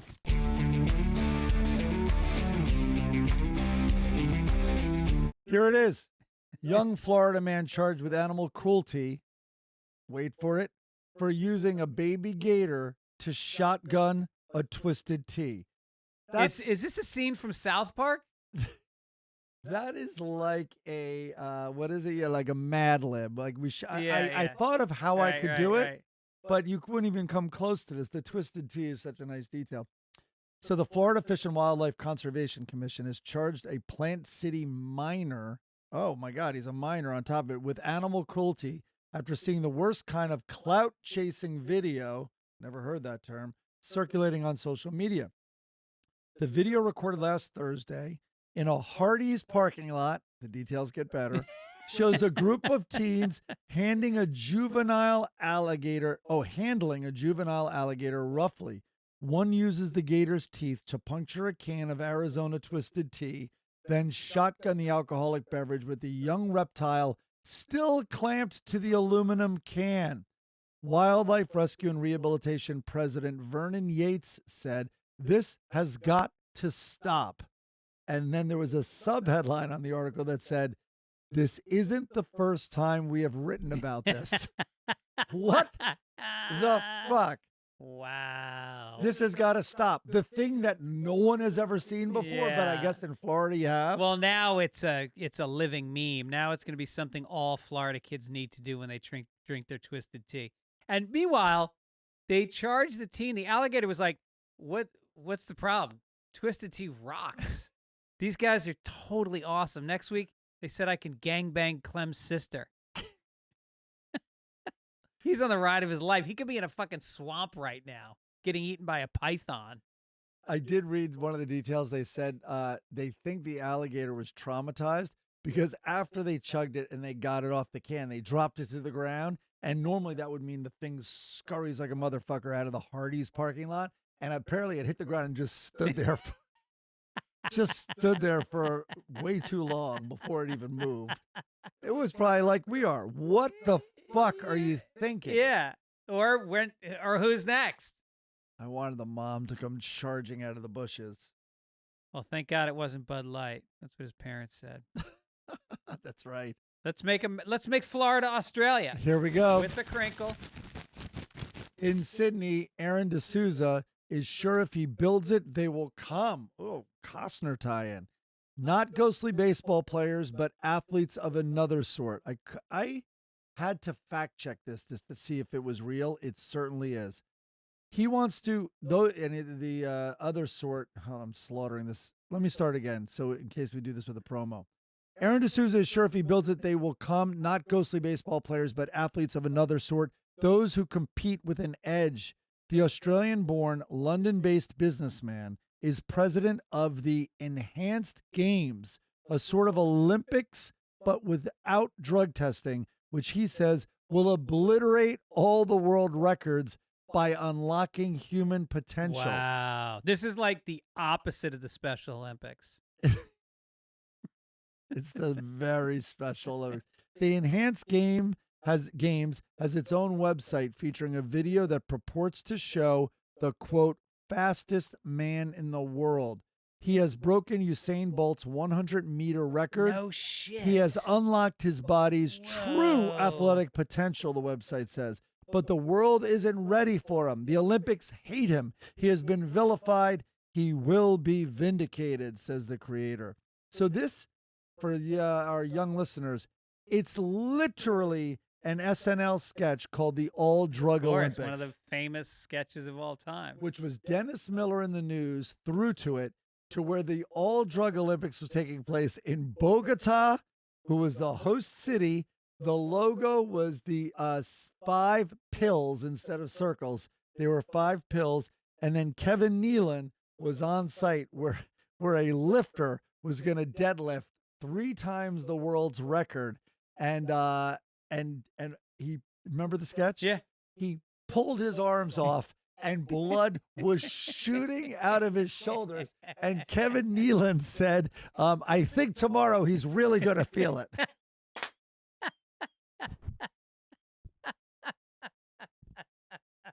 And also, amazing. when he was Dennis Miller introducing him, he's like, already 115 world records have been shattered, which is exactly what this guy is saying. He used the word obliterated. By the way, how is this different than just the Russian Olympic team? It is the Russian Olympics. Yes. I think we should do the same idea, but instead of steroids, it's all hallucinogens, and it's just like throwing javelins into the stands, baseball games that are perfect games, no hitters. They're all no hitters. Confused guy just kneeling like, am I really a hammer thrower? How has it not occurred to me how ridiculous this sport is? Yeah. And the swim meets are just who doesn't drown? Who's the last one to drown? As they as they paw the water and they look at the streams of water coming off their hands. I love that. Imagine the dives. Imagine spinning in a tight rotation, falling through the air like no way do you make it in with a little splash. The new competition will be biggest splash. Right. Biggest splash, loudest giggle. Right. They're giggling the whole way down. And by the way, every platform diver, immediately lifeguards have to dive in. As soon as he hits the water, lifeguards to pull the guy out. He's underwater, not even realizing where he is. Oh, my God. This is the only Olympics that Russia, on your point, they won't go to it because it would be a level playing field. Right. Like, yeah, everyone can use as much drugs as you want. Yeah. Oh, my God. In the SNL sketch, which I watched a little of, Milan's like, he's trying to break the record. And reportedly he's on cocaine, heroin, and then NyQuil was one of them. Yeah, that's right. And he's like, and then he goes, and I've heard right before he took the stage, he had a few cocktails. That's right. It's so Oh, good. that's such a fucking great. Google that. It reminds me of the one where it's a commercial for donuts, and John Belushi is eating donuts and It's like running track. it's like a Wheaties. It's a takeoff of Wheaties cereal. Yeah. It's a cereal that is donuts in a bowl. Yeah. Yeah. All right, let's get down to Wait, let's do the Schwarzenegger for a second because I thought this was hysterical. Oh, I forgot about that. Where is it? Right below. Oh yeah, in sports. Oh, that wasn't sports? What was that? That was that was an Australian. Oh, that was Australia. Okay, so this segues nicely into sports. It would have segued nicely before you hit a roadblock.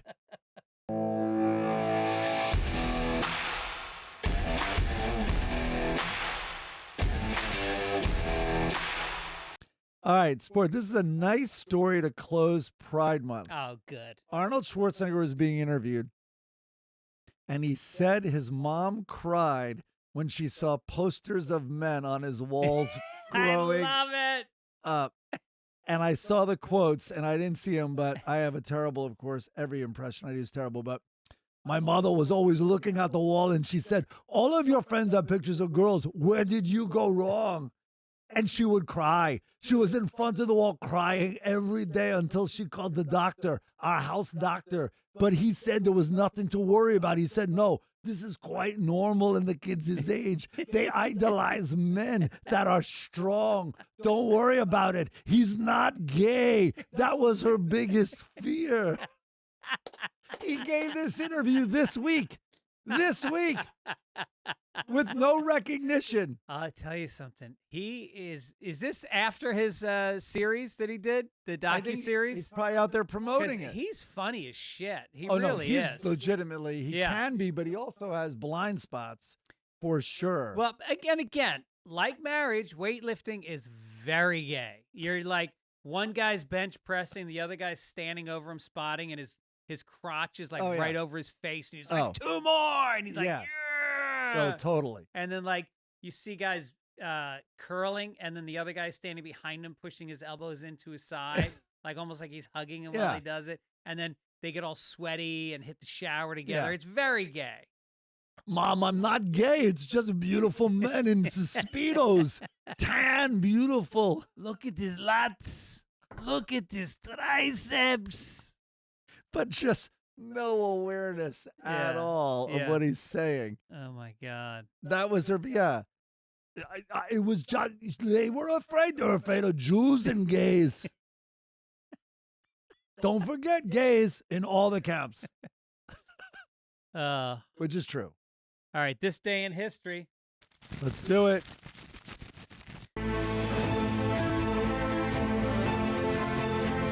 The Second Continental Congress, assembled in Philly, formally adopts the resolution for independence from Great Britain. The vote is unanimous, with only New York abstaining. What's that all about?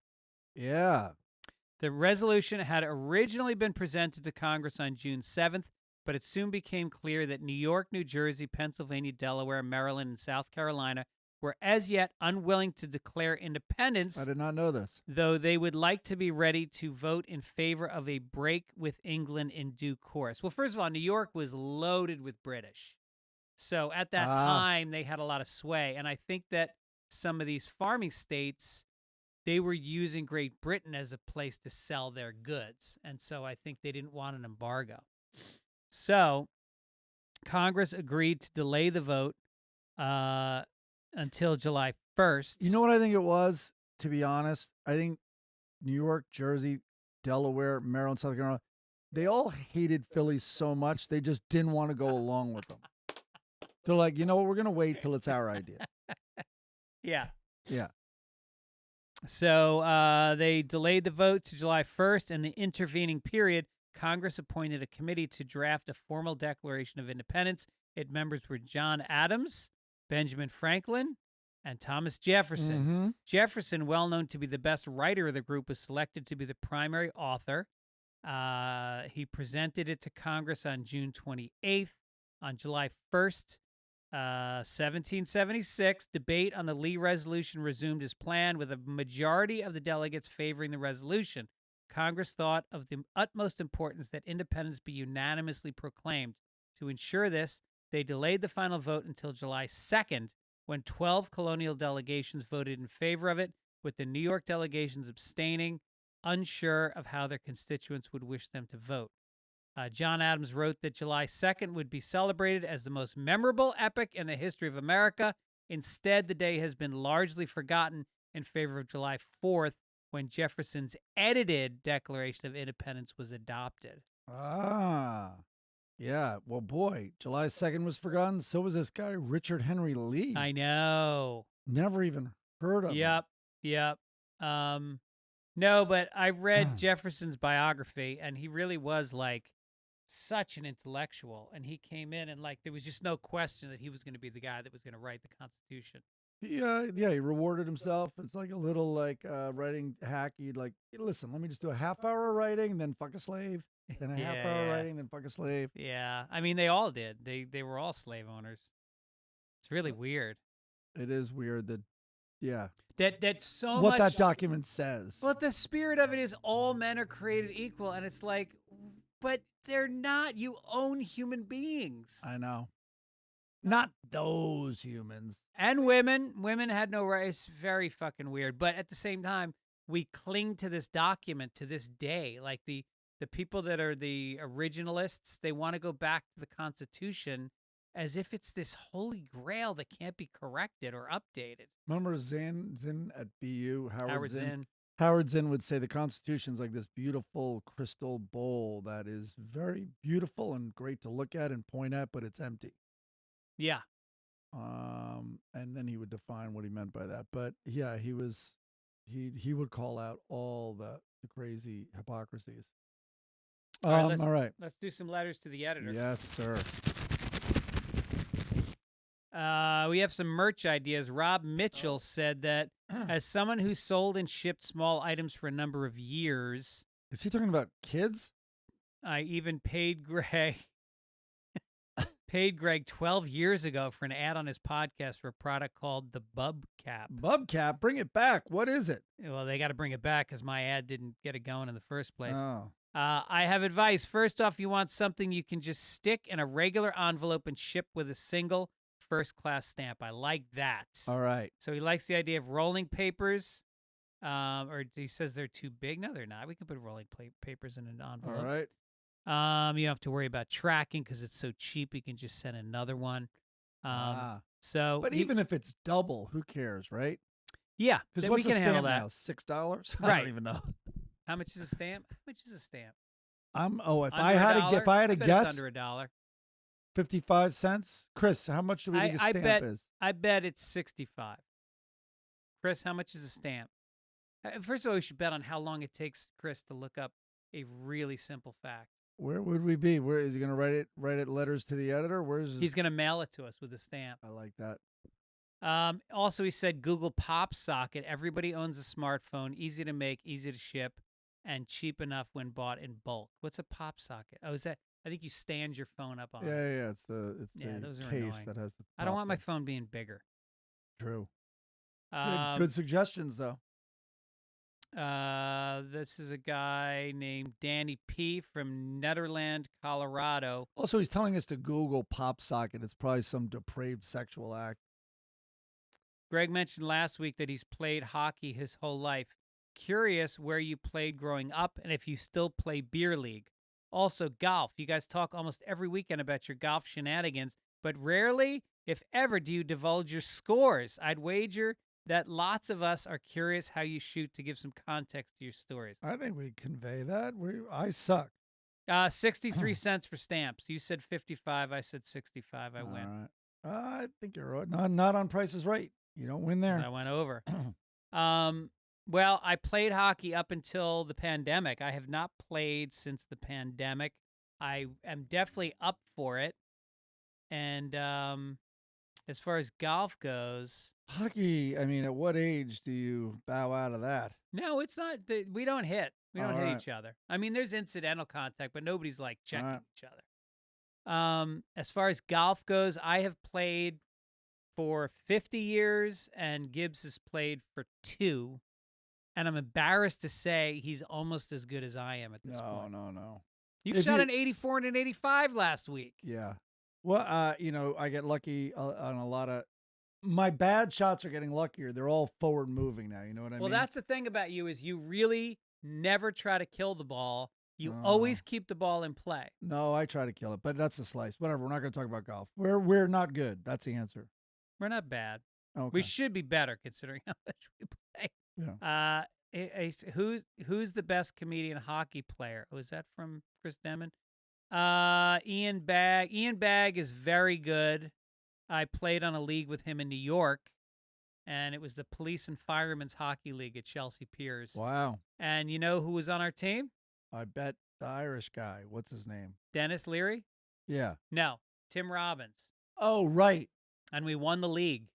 And Tim Robbins took us out to a fancy steakhouse, got us all cigars, and we went out. We went out all night because Tim Robbins is the biggest hockey fan of all time. Mark Messier was like his best friend, huge Rangers fan, and he was so excited. He was just okay. He wasn't a great skater. He was very big and gangly. He's a tall guy for sure. Ian Bagg's really good. Bill Burr is scrappy, but he doesn't have a ton of experience. He used to play in a league out here with me. You know who's good is that? Why am I forgetting his name? Asian comic. No. Not Bobby Lee. No. Steve Byrne. Steve Byrne's very good. Oh, wow. Did he did the St. Patrick's Day show? Canadian. Is he good? Harlan Williams? Yeah. I don't know if he plays. He's kind of a big guy too, and Canadian. So Yeah. that's why I asked. And then Mike Mulroy says, when talking about your new microphones, you called it a slap shot operation. There we go. Okay, we already covered that. Gibbs said that Cousin Denny, this should have been up in the corrections, that Cousin Denny missed a putt for 59. Not true. He nearly holed out an approach shot for 59. Yeah, that's right. I remember you were wrong. Oh, okay. And then finally, I'd like to give one back to you and correct one of last week's correctors. Use of word graduate and graduated from is not necessarily settled business. According to Merriam-Webster, there is still another way in which graduate is used, and this one does still produce ire in some people, in which the word is used as a transitive sense and with the meaning to be graduated from. Yeah, whatever. Thanks, Mike. No, but Mike, thank you for writing in. And thanks for writing in, I everybody. think you took my side on that. Yeah. Eric N. said, hey, big fan of Sunday Papers. I was curious and thought it would be interesting to get you and Mike's definition of woke. A lot of people seem to have their own definition of what it means to them, and usually it's something different from what was originally intended. I think it's become a dumb catch-all for anything on the left. I wonder what you thought. Well, it's a black term, which is the craziest thing ever that Yeah, I know. that everyone's co-opted it. I mean, listen. Wait, explain why it was a black term. What's the context of that? It referred to something in black culture. I don't know, but it's like stay alert. Here, Chris is writing it. Oh. Stay don't alert. let- Don't let cops grab you. Right. But it's listen. It's if you're asking me, having nothing to do with the left and right, I think it's being enlightened. Right? I think it's thinking, it's learning something. Now, whether it's true or false, whatever you've learned, it doesn't even matter. But you've woken up, right? I mean, isn't that the simple? well, the converse is that you're asleep, and the idea is that asleep could be a metaphor for just taking things for granted as the status quo. That everything in the status quo is the way it should be. You said crow because you're thinking black. That's right. That Jim Crow was right. Oh. But the idea that you should challenge, and you mentioned Howard Zinn before, and I mean, if you want to talk about woke, the history of the Americas is the Bible for woke. It is challenging whether or not how we treated indigenous people was right. It's challenging whether when Chinese came here and were not allowed to come here for 50 years, there was zero immigration tolerance for Asians. I mean, whether or not things like that should be looked at, and whether or not there is repercussions for one race of people being treated a certain way for an extended period of time. Yeah, but what the right does, and I think the right would even agree to this, is they villainize certain words. I mean, they so effectively villainized the word liberal that Ronald Reagan used to say the L word and get huge laughs. Yeah. Like it was a word so horrible that he didn't want to say it. Right. And so that was liberal, and now woke has been, taken by the right to be an insult. Like if someone's woke, which is almost like criticizing someone for being, it's similar in a way to being like enlightened or aware of more Well, aware. also the overuse and misuse of the word communism in this in or politics. socialism. Or socialism. No one knows what the fuck they're talking about, Nobody and really they criticize understands what it is. I mean, the true definition of communism is so far from anything that's happening in progressive politics. it. And listen, I don't know everything, but I know if like the same people that are labeling things socialist also think that being centrist is between Democrats and Republicans, and the center is outside of both of those. The Right. true center on a political spectrum is outside of both of those parties. What do you mean by that? So the center, in other words, both are actually right. The Right. center is to the left of Democrats. It's not between Democrats. America has one political party, the capitalists. Yeah. That's it. And there's big differences that mean a lot to me on certain laws and all that stuff. But it's generally like when you would go to Italy, you'd see all the posters up and be like, holy shit, there's a viable communist party or a viable socialist, a viable democratic party, a viable, like, it's like real debate on philosophies, political approaches. America are capitalist, Right. capitalist system. Right. And they seem to take turns on whether it's Democrat or Republican who's going to run the capitalist party. Right. All right. There you go. You heard it from Mike Gibbons. Email us at Please FitzDogRadio. please don't. I at know I don't know what I'm gmail.com. talking about, but that's Love some of that's to hear true. your feedback on this. Obituary. Oh yeah, sad one. And that's all, folks. Want to But read what this? a grateful life. Yeah, Alan Arkin. So you put this in there. I don't know. I'll just read it quickly. Alan Arkin, an actor known for roles including Wait Until Dark, Glengarry Glen Ross, and Little Miss Sunshine. Can I just say, Wait Until Dark? People always say, what do you think is the scariest movie of all time? I don't say Poltergeist. I don't say, The Exorcist. Wait Until Dark is the most suspenseful, scary movie I have ever seen in my life. And it was a play. And there is zero violence. It was a play. Yeah. And it was really like tiny in terms of scope. Yeah. Most of it's in an apartment.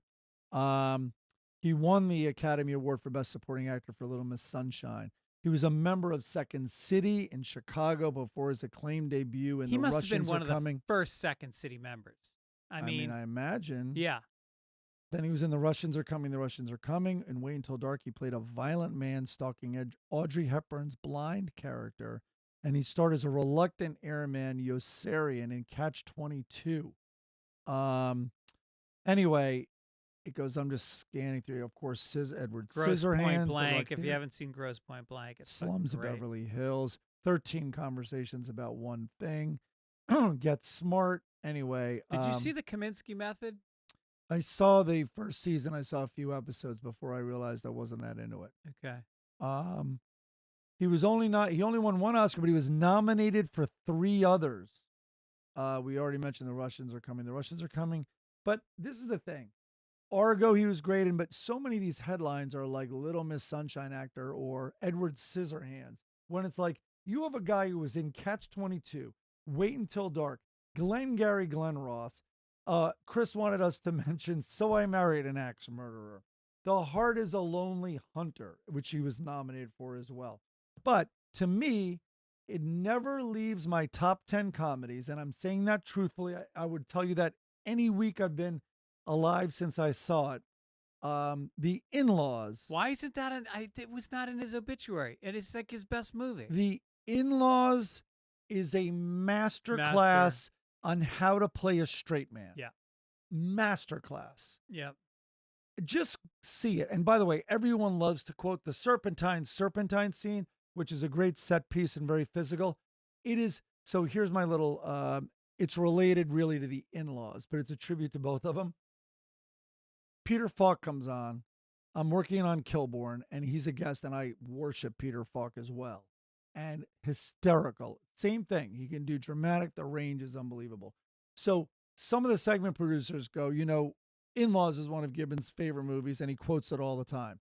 Kilborn hears that, doesn't tell me. But then before he goes, I hear you quote it all the time, so you're pretty excited for this guy, Who huh? said this? Kilborn to me. Like, you're pretty excited about it? Yeah. During the commercial break, I see Kilborn whispering to Peter Falk and pointing at me. And I'm like, no, this is not happening. This is not happening.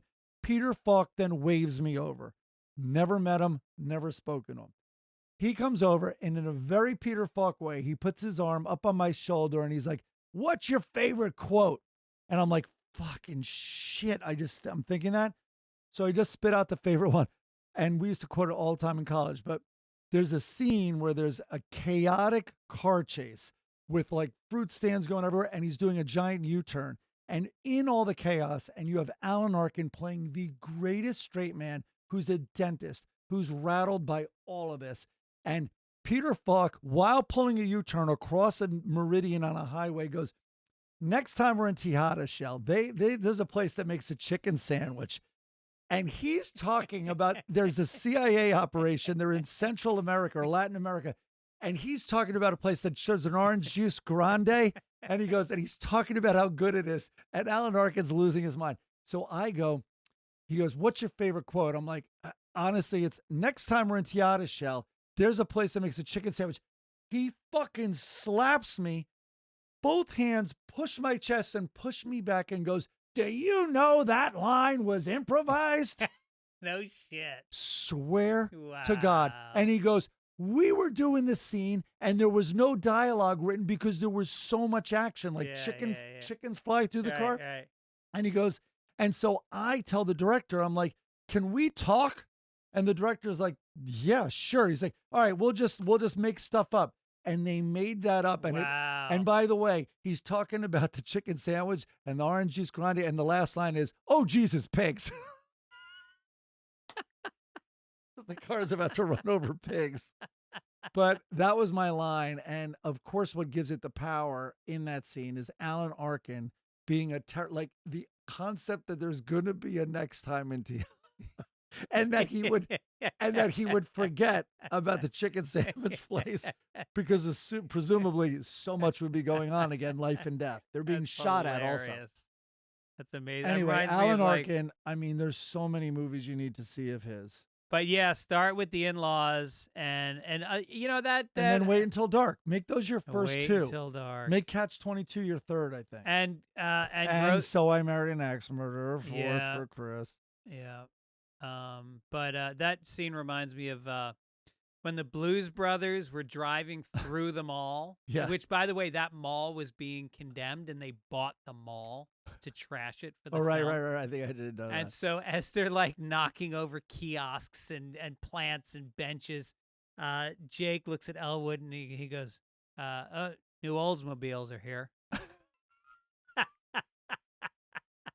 There's a cab. They get a cab and they have to fly through New York, and he gives them a ton of money to fly through New York. And it's both of them in the cab in the In-Laws. And they go, and they finally come to a stop. And Alan Arkin is sitting there, rigid as hell. And you've seen him freaking out because he's a conservative dentist. And he's like rigid. He's like, his first line is, are we still moving? And he's like, no, Shell. When the cab is parked, we're on West 31st Street. And Alan Arkin's next line is, did we hit the little boy on 6th Avenue?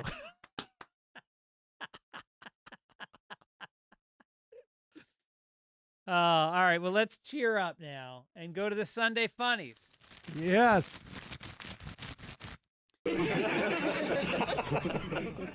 I really need a new paper. This is very sad. This is like rubbing a used fucking condom together.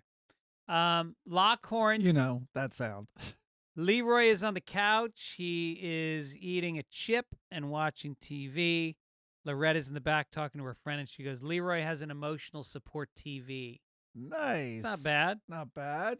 And this is a great one. Leroy is eating a bun that Loretta has prepared. She's got a bunch of rolls in a basket. And he goes, good day down at the rock quarry.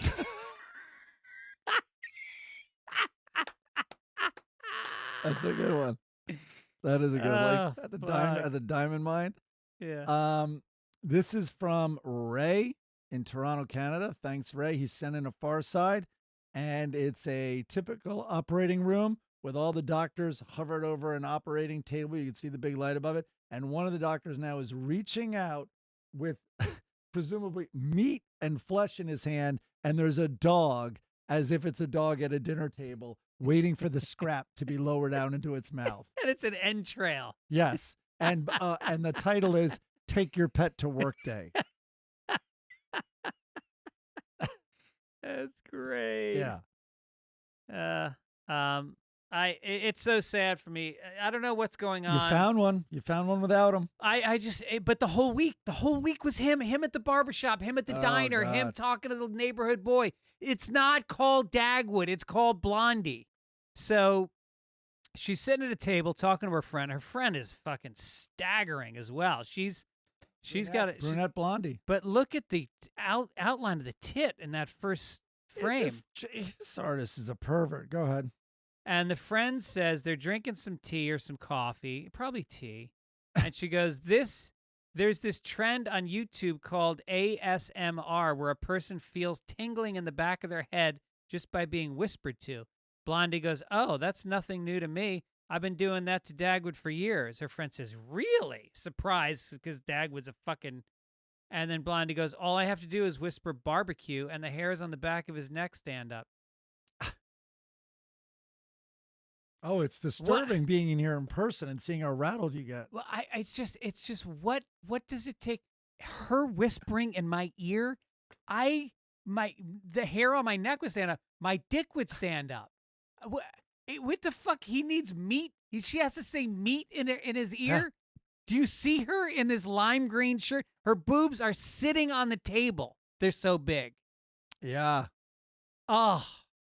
And barbecue is maybe it's their safe word or unsafe word. Well, there was I don't know if we talked about this, but there was a clip going around from the Cosby Show where Bill is talking to his wife. They're at a barbecue outside. Oh God. You know this clip? About the special sauce? Yeah, and he goes, have you had the special sauce? And she goes, oh, you and your special sauce. And he's like, well, he looks around and he goes, we could head upstairs to the bedroom. I'll bring some special sauce. Gonna make you feel kind of special.